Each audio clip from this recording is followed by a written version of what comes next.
Hello viewers, if you are new to the channel, please hit the like and subscribe button and share it with your friends.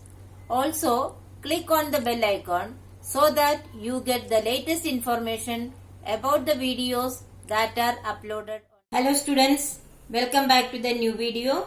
In this video, we are going to continue the ongoing chapter number 16, Water, a Precious Resource.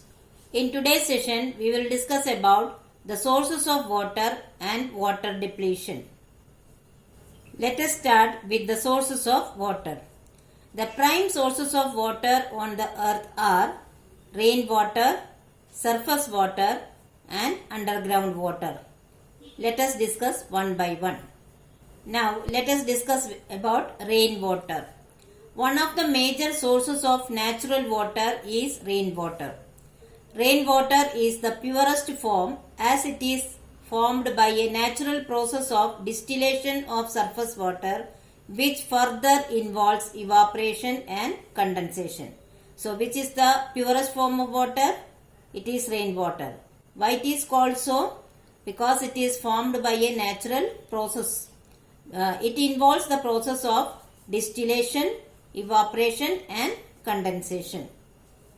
The first showers of rainwater are not so pure because they carry dust particles, germs, bacteria and some gases present in the atmosphere. So the first rainwater is not suitable for taking bath or so because it may contain dust particles and some gases present in the atmosphere and also germs. A large part of agricultural land in our country depends upon rainwater for irrigation. Rainwater also fills up the water bodies and percolates as underground water for future use. So, the main sources of water for agriculture in India is rainwater. So, it is used for filling up the water bodies and also for replenishing the underground water for future use. The next sources of water is surface water. Water which flows over the earth's surface which is easily available for direct consumption is called the surface water. The different sources of water are tanks, ponds, streams, rivers, seas and oceans. Seas and oceans cover 70% of the earth's surface. So, surface water means which is easily available for direct consumption and it is found in the sources like ponds, streams, rivers, seas and oceans. Water in the rivers comes from rain and melting of the snow from the hills. Rivers flow down from the hills to sea and oceans and carry a lot of minerals and impurities dissolved in it. Hence, that water is not suitable for direct consumption. Water in the seas and oceans contains dissolved salts, especially common salt, and hence it is salty or saline. So, the river water, the main source of river water is rain, but it contains the impurities and lots of minerals, so which cannot be used directly. And the water in the seas and oceans are salty or saline which contain common salt. This condition of sea water is called salinity. Efforts are being made to remove the salt from sea water to make it fit for drinking and other purposes. This process is called desalination. So, the salinity of the sea water and ocean water can be removed. The process is going on. Effort is going on for making the water fit for drinking and other processes. So, this process of removing the salt from the sea water or ocean water is known as desalination. The next source of water is groundwater. Rainwater and water from other resources seep down through soil. It keeps on flowing through various layers of the soil till it reaches the hard rock underneath. The process of seeping of water under the ground is known as infiltration. This water goes on accumulating on top of non-porous hard rocks under the ground in the form of water reservoir. So, how is groundwater obtained? Because of the seeping of the rainwater through the different layers of the soil. It keeps on seeping till it reaches a hard rock underneath. So, this process of seeping of water is known as infiltration. This water reservoir thus formed is called the groundwater or underground water. Sometimes groundwater accumulates between layers of hard rocks. This is known as an aquifer. Water in aquifer can be drawn with the help of tube wells and hand pumps. So what is an aquifer? It is the rainwater or the groundwater that accumulates between the layers of hard rocks. They are very pure and it can be obtained through the tube wells and hand pumps. The porous rocks are saturated with water at a certain level below the surface, which is called as zone of saturation. And the upper level of zone of saturation is known as the water table. The water table varies from place to place. At some places where there is low rainfall, it may be a meter deep, while at another place it may be as deep as 100 meters or more. So what is water table? The level of underground water above the zone of saturation. So the water table is not same every place. It is varies from place to place. Where there is low rainfall, it may be only a meter deep, while where there is heavy rainfall, it can be as deep as 100 meters.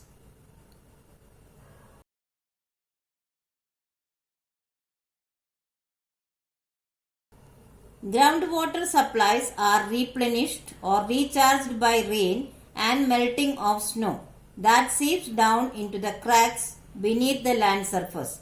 In some areas of the world, people face serious water shortages because groundwater is used faster than it is naturally replenished. In other areas, groundwater is polluted by human activities.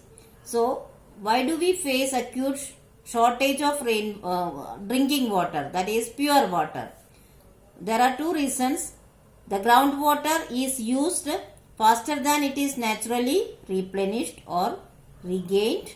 The second reason is that the groundwater is getting polluted by the various human activities.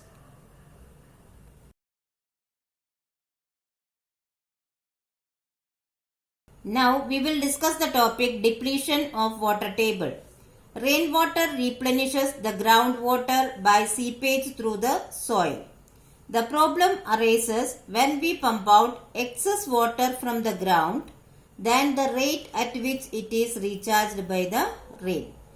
Therefore, depletion of water table arises if we use the groundwater at a faster rate than it is recharged by the rain. And then we say that the water table goes down and it is said to have been depleted.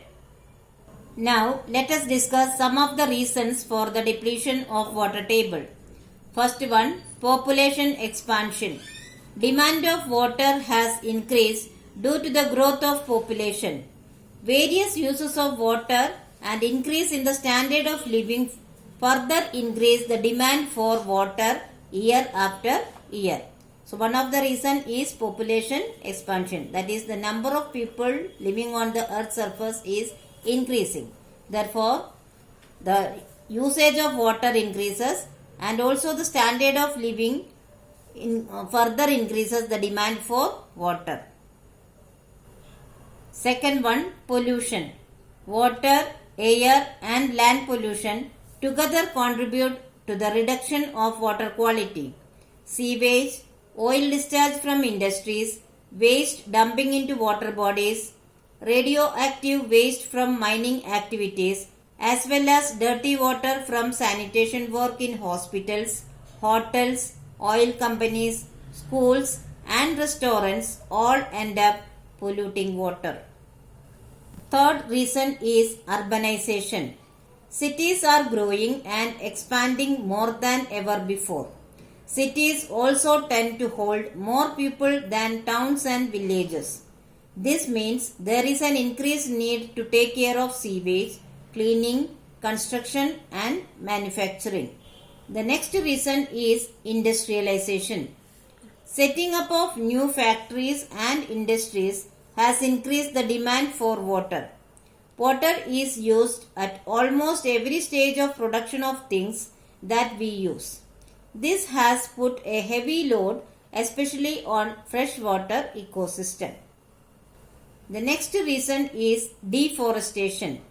Roots of trees have the ability to bind soil and thus enable to hold water. However, destruction of forest by fire, logging and farming has exposed soil moisture and water bodies to the sun's intense heat, leaving them dried out. Thus, indiscriminate cutting of trees results in decrease of the rain, thereby affecting the recharging of groundwater. The sixth reason is global warming. The increase in the global temperature causes changes in the seasons, which can again lead to decrease in the rain that falls on the earth, thereby causing water scarcity.